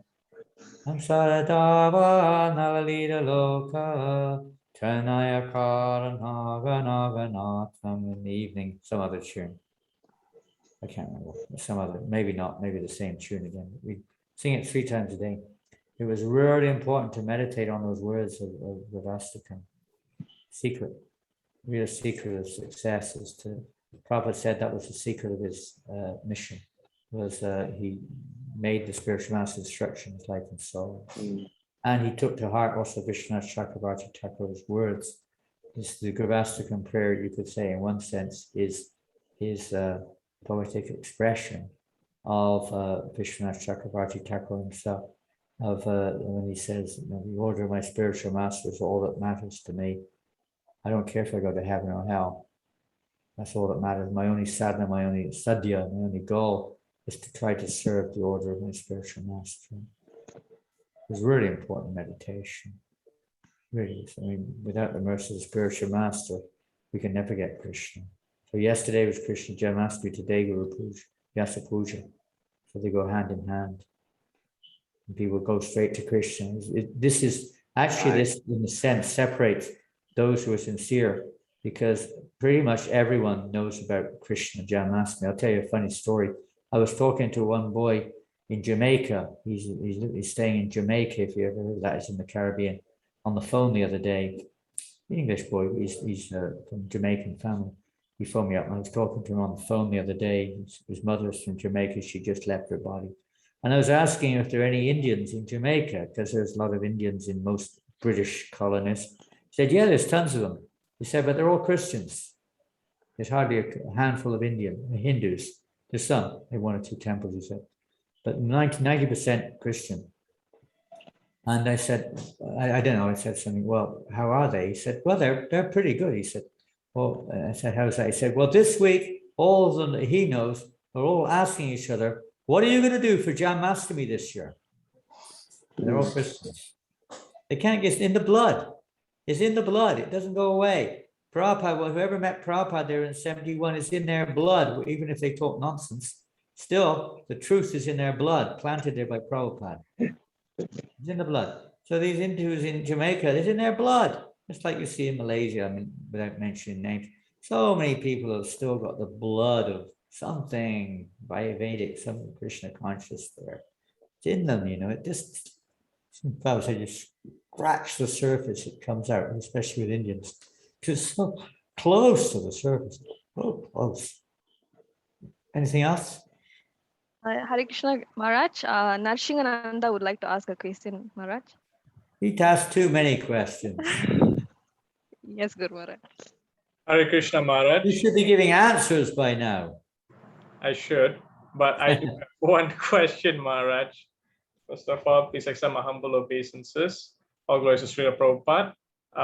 My question is... Are you in outer space?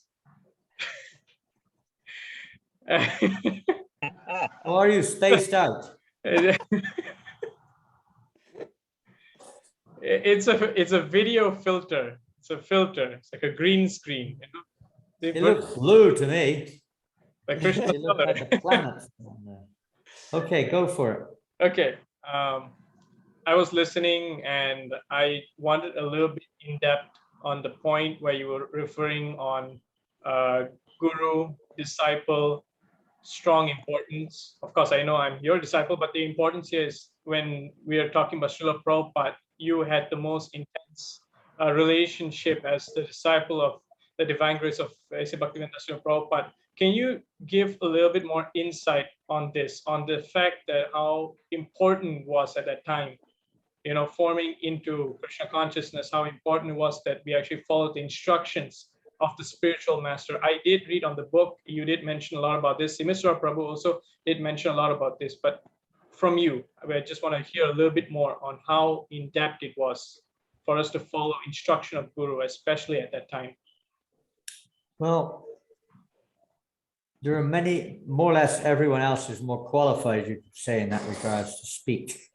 But from my vision, be it what it may, my experience, many of us, we didn't have so much direct association with Prabhupada in terms of perhaps what we expect maybe from our Guru now. You expect to be able to see him, talk to him, write to him, etc. We didn't so much. Even Prabhupada said he hardly had much time with his Guru Maharaj. He had some very intense, qualified time. And he had some instruction, clear instruction from his Guru Maharaj. We didn't receive that in general. Early devotees may have done, and some other devotees may have got a direct instruction from their spiritual master.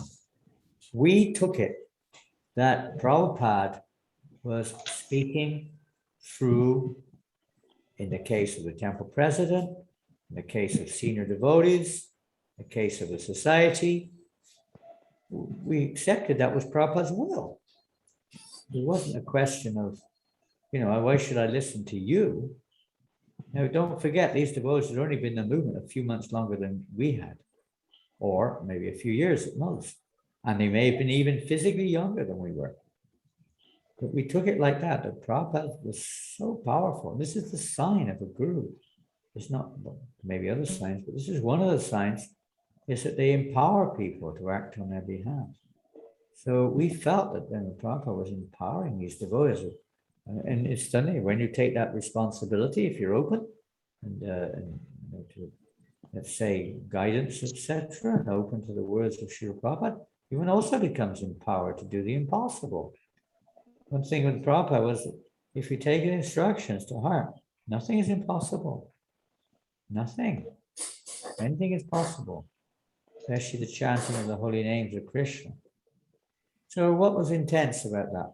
I don't know what was intense about that, other than to be 100% absorbed in service. What I understood from Srila Prabhupada, because we had no congregation when I joined, literally, maybe one or two in London were considered, they weren't considered congregation, they were considered people living outside who were kind of interested. We didn't have the concept of community or congregation or bhakti, vriksha or anything like that. You were in the temple or you were out of the temple. And if you're in the temple, you were a devotee. If you're outside the temple, well, God save you. It was like, almost like you were not sure what you were. But it was clear. It was a bit black and white in those days. So it was completely full on. Me being a devotee meant you that was it. You were 24/7, as they say.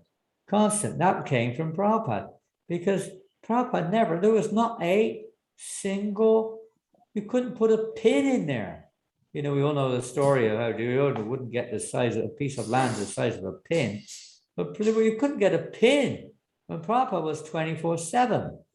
There wasn't like, okay, I can take a break. Let's do something else, Richard. 24/7. And that, it just emanated from Srila Prabhupada that we exist.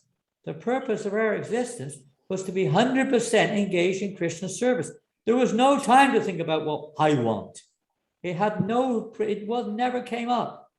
Well, what do I want? Who cares what you want? That was the mood then. If you want to do what you want, then go outside. You don't come to the temple to do what you want. You come here to do what Krishna wants, and only to do what Krishna wants. That was the mood. Now we know that there's many, many levels of Krishna consciousness now. So at different levels, you'll see all kinds of different, degrees of surrender. But Prabhupada had to. He had to. Of course, when he was dealing with people in general, it was different. But even you see in Prabhupada's lectures to the public, how Prabhupada would be hammering sometimes. He'd be begging, he'd be almost like crying, please understand this message. You are wasting your human life. You're wasting your time in so many areas, futile endeavors. You'll spend your whole existence trying to fulfill your mental problems. That wasn't again on the menu. Prabhupada, I've got a problem with our mind. Wash the pots right now. Sankirtan right now. It wasn't like sitting down. Oh, what's the problem? Oh, let's analyze it. Okay, those things go on in the material world, but I don't think Prabhupada spent much time on all of that. It was just get on with our business, preach Krishna consciousness, chant Hare Krishna, keep fully engaged. So I don't know if that's intense or not, but it was, if you want to call that intense, it was intense. But I'll tell you one thing, it was without any stress, anxiety, fear, duplicity, or you name it. All the stuff that we have to deal with, mentaling out. Okay, you want to mental out, you mental out, and you literally go out. That's a choice. We didn't have anything else in those days. We have so many other, you could say, zones to go into to continue. It's much easier nowadays in one sense, but we shouldn't resort to that. We're just resorting ourselves to a watered down version of Krishna consciousness. We should be aspiring for the pure essence which Srila Prabhupada personally is, and showered on us all. Now, we weren't pure devotees, but we were showered with purity, showered with, ananya bhakti, unmotivated, uninterrupted, anyabilasita. Shunyam Prabhupada showered that on us. And I'm sure everyone picked up on that. You can go on to many things when it comes to intensity or details, etc., in that regards. But you didn't think about it. You didn't think about it. Like, I don't know if you have cold water in Malaysia, not really, but we have cold water here in New Mayapur. And it can be quite cold. But once you're in, you don't know anything. I know if you're born in cold water, you don't know anything else. It's not bad at all. You get used to what you get used to. So you join the temple, that's what it is. You actually become a disciple of Srila Prabhupada. It means discipline. It means you follow what he wants and try to understand how that's to be done in the present context, in the situation we're in, how to fulfill that desire. What does Prabhupada want? He wants us to become pure devotees. How do we become pure devotees? We follow his instruction. By his mercy, one gets Krishna's mercy. And there's so many, I'm not going to get into the details of that, but that was a general thing. And we don't, sometimes we put his instructions somewhere in the background, and we want to put our own instructions in the foreground sometimes, or our own imperfect perception of how things are, because we have some other agenda, whatever. But to put that agenda, Prabhupada knows what Krishna wants. He knows, and he's given us. And he may not be giving us details now. We never got many details either. He just gave us general things. Follow the authority, cooperate together. If you have a problem, you can discuss it, but discuss it honestly and sincerely. And don't worry, Krishna will look after everything. Faith in Krishna. Prabhupada instilled faith in Krishna, in persons who never heard of Krishna before. Really strong. I mean, I think it seemed like, and it still does, but it seemed like it was kind of a very powerful injection in those days. By the fact that devotees could just pack their bags on the spot and fly not fly, they have no money, hitchhike to the other side of the world with no money, depending on Prabhupada's instruction. Go to Japan, nowhere to stay, no money. Prabhupada just give you a boat ticket or something, or maybe if you're lucky, a plane ticket. So money, just here you go, one-way ticket. Where do I stay? Oh, you have to, Krishna will look after that. Such a spirit which Prabhupada had, and how he instilled that in devotees. The general instruction. When Prabhupada said that he was given this instruction to preach in the West, but Prabhupada also said that many of his godbrothers also were given that instruction. It wasn't just him. Many got it. The difference was he did it and they didn't. This is the difference. That's there for everyone. Now, our time is getting, I have another program this afternoon coming up shortly. 4 o'clock? 4 o'clock? 1600 hours? Yeah. No, we've got to go at 4 without me there. So it's coming up soon.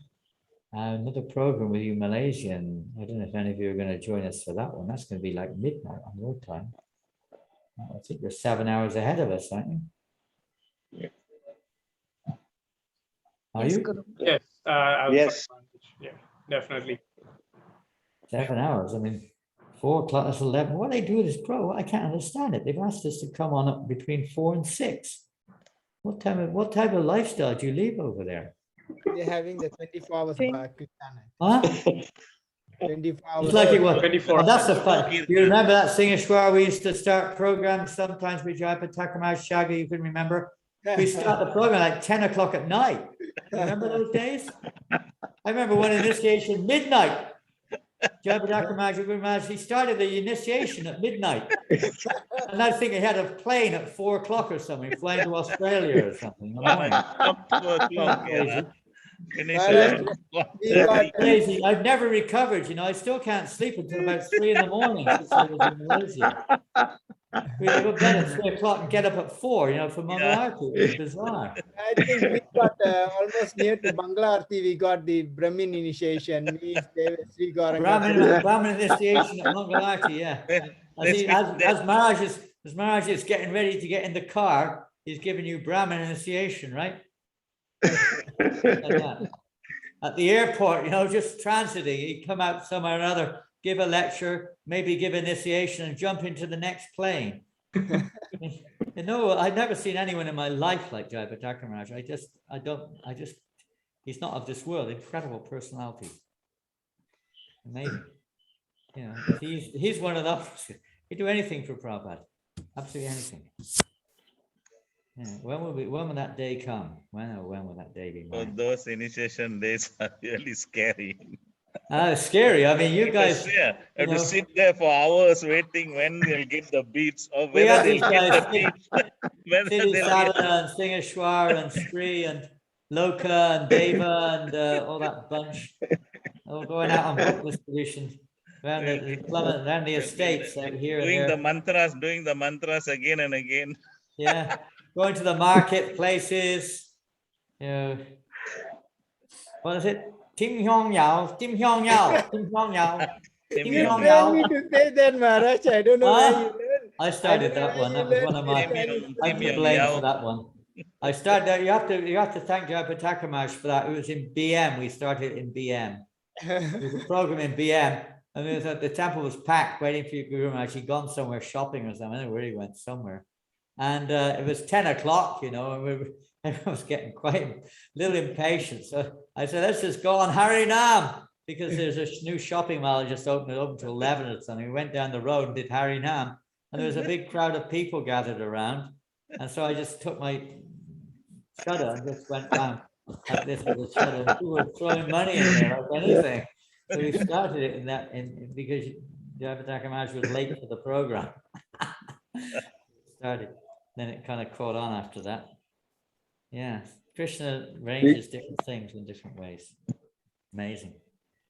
So thanks to all of you. Thanks to all the devotees who were there with Prabhupada. We take the dust to their feet because by their grace, you're there now. We're here in France, etc. And thanks to all the devotees who served Prabhupada's movement over the decades since then. Please try to put aside all the differences. Try to put in the center what we have in common.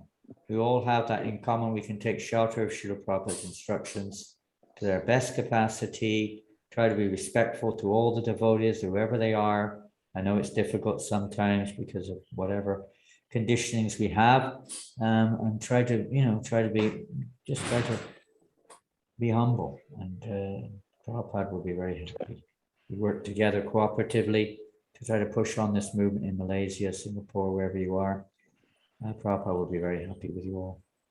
And I don't know when will coronavirus, when is he moving on? Not very soon, Guru Maharaj. Huh? Not very soon, Maharaj. Isn't he? You have to call on coronavirus. Bring in the coronavirus. Let the coronavirus be, but the coronavirus has to be merciful and spread the holy names in any way you can. Help each other.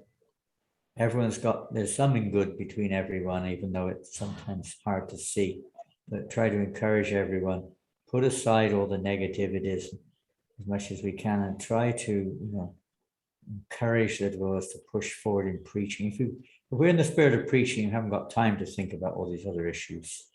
We've got so much work to do to preach Krishna consciousness in Malaysia and elsewhere. Okay, well, your kindness. Maharaj, just one good news, Maharaj, is that you wanted the one of your disciples wanted the original slides and the manuscripts. I found it, and it's all there with Gokul Damodar Prabhu. If she still wants it, we can mail it to her. Well, I don't know what they're going to do with it. I mean, they're really under your protection. And I frankly speaking, just make sure that the best thing happens. I mean, I don't know how these things can be preserved if you want to, I think. And, but I mean, I don't know. I mean, it depends what they want to do with it. Generally speaking, we don't give out originals, but I don't have anything. I don't possess anything. They're not my property. But generally speaking, if they're of value, I don't know what type of value they are, we try not to. And then nowadays they have all kinds of modern technology to reproduce things in practically 100%, I think they do anyway, quality. If we had that facility then, most of those pictures would be much better than they are now. You know what I mean?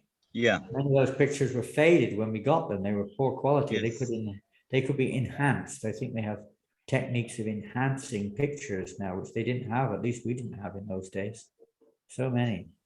So I'd be a little, I mean, I'm not saying I could say anything. It's not my business to say yes or no. And if that devotee is using it for the society's benefit, or you think it's the best thing to do with it, then that's okay. But otherwise make sure that it's, it's not lost or whatever it is, if it's needed to be kept for some other reason. Yeah. Don't lose it, please. That would be my only suggestion on that. It's a miracle you still got them with all the things that we go through in life. As I said, many of the things were lost in those devotees when they're in Malaysia.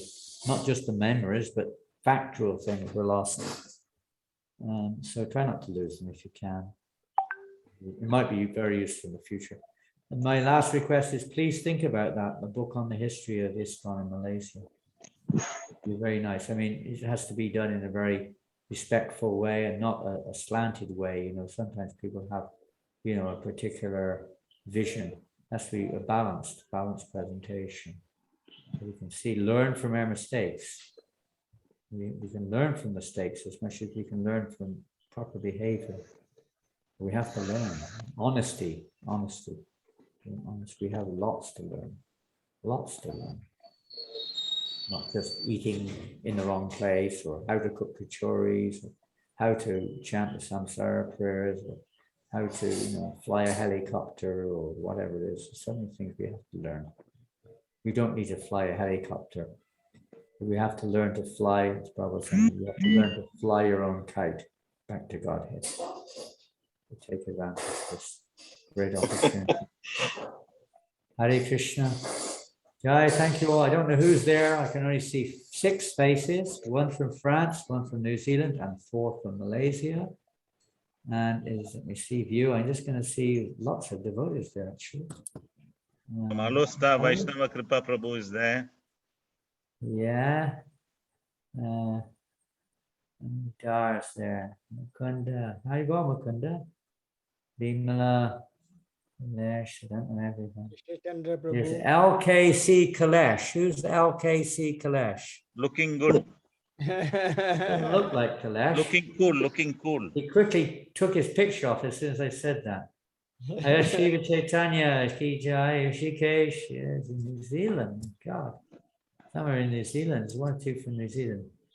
You don't know everybody. Kavatini, tap the bit. Haribol, Chanti Rupa, Haribol, tap the bit. Oh, for those days when we used to go to what's that place? Batu Caves, huh? Hey, all the old warriors. Wow. Tap the bit, Jagaditana, Ravi Lochan, Shanti. Oh, a whole lot of you. Please accept our respectful obeisances, Maharaj. Hare Krishna. Madhavi. Yes. Radharaj. Oh, group there. Vrindavan Chandra. And everybody. You remember all the names so nicely, Maharaj. Huh? You remember all the names so clearly. Oh, you can never forget the service you all did. So many. Kalidas, we are missing your association, Maharaj. Jagannath Vallabha, Purushottam, Dvijagaranga, so many people. Did so many wonderful things. All those times to go around all those little estates. What was his name? He passed away. Krishna, something up there in near Plum Estate. Mahateja. He had about 2,000 children, I think, or something like that. Seemed like it. The van was just piled up with his kids. And we would go to all these little places. He'd take me to all these little places. The estate where Goswami came from, there was a Sitaram temple there. That was the only temple I ever went to, the Sitaram temple, where they told us to stop chanting Sitaram. I don't believe it. We were dancing and dancing, chanting Sitaram, Sitaram. They said, stop this, stop chanting. Sitaram temple. I think it was the village next to this. It was so funny. So many beautiful temples of Sitaram up there. So sweet. It was just like another world. Anyway, Hare Krishna, live with times that are with thee and progress thee shall call. So thank you so much, Maharaj. Srila Prabhupada's appearance day. Ki Jai. Thank you all very much. Thank you, Maharaj. Thank you so much. I want to see Ananda Dulal. Vijay. Hey, Vishnu. Jai, everyone, all of you. Where's Ananda Dulal? Where is he? Ananda Dulal. There's Mr. Jagannath. Mr. Jagannath.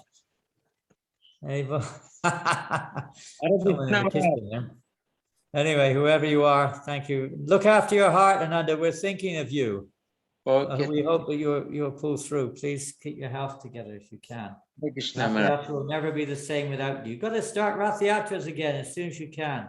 We had Rath Yatra in Paris last Saturday. Rath Yatra in Paris. It was totally ecstatic. Thousands of people on the parade, thousands, right through the heart of Paris. We ended up in the main square with a beautiful square. There were thousands of people. Hundreds and hundreds of Bhagavad Gitas were distributed. It was incredible. It was a wonderful festival. The next day was Ganesh, the Ganesh festival. They have a Ganesh temple in Paris, several, and they have a big 30,000 people on the Ganesh parade. Wow. But the police said, they said yes to us and no to them. They gave permission for us to have Rath Yatra, but they said no to them. Wow.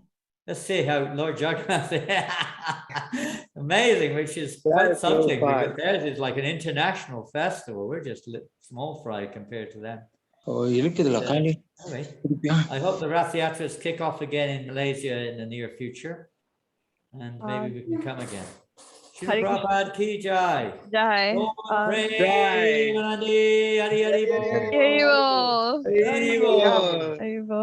behalf of SKMCL Management Council, we would like to thank His Holiness Janananda Goswami Maharaj, who is the author of Srila Prabhupada in Thank Malaysia. you all. Thanks, Srila Prabhupada. Srila Prabhupada Abhibhava Mahamohotsava ki jai. Jai. Nanda Mahotsava ki jai. Jai. Hare Krishna, Siddhi Prabhu. Hare Krishna. Yeah. And